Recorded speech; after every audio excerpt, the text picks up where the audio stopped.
તો ખેડામાં સાયબર ઠગોએ છેતરપિંડીનો નવો કિમિયો અજમાવ્યો। નડિયાદમાં સ્કૂલના નામે વાલીઓને નિશાના પર લઈને સામૂહિક છેતરપિંડીની ઘટના બની છે।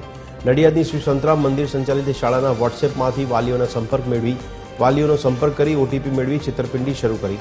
સમગ્ર મામલે કેટલાક વાલીઓએ સાયબર ક્રાઇમનો સંપર્ક કરતા મામલો સામે આવ્યો। વાલીઓએ સમગ્ર મામલે શાળાને જાણ કરતા શાળા પ્રશાસન પણ ચોંકી ઉઠ્યું।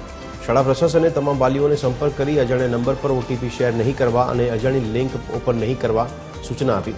સમગ્ર મામલે શાળા પ્રશાસને જિલ્લા પોલીસ વડાને પણ જાણ કરી છે।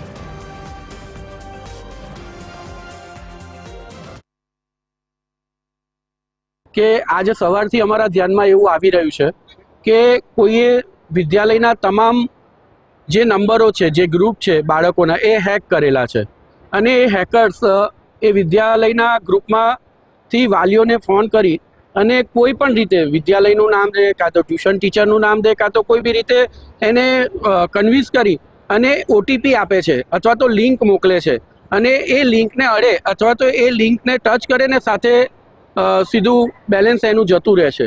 તો આવું કંઈ ન થાય એના માટે અમે દરેક વાલીઓને મેસેજ બી તરત કરી દીધો।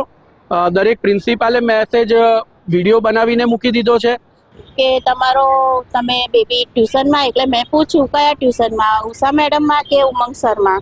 તેમને કહ્યું ના ઉષા મેડમમાં એમ। તો મને કહે છે ગ્રુપમાં તૃપ્તિ છે કે છે, હું એમના પેરેન્ટ્સમાં।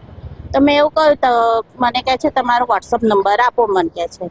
મેં કહું તમારો વોટ્સઅપ નંબર મારો શું કરવો છે? મેં કહું ત્યાં કે ના મારે કામ છે એટલે કે મને વોટ્સઅપ નંબર આપો ને કે તમારો।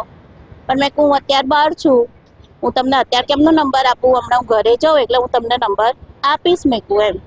ત્યાં કે સારું તાર કે છે એમ। પછી ફોન આવ્યો નહીં।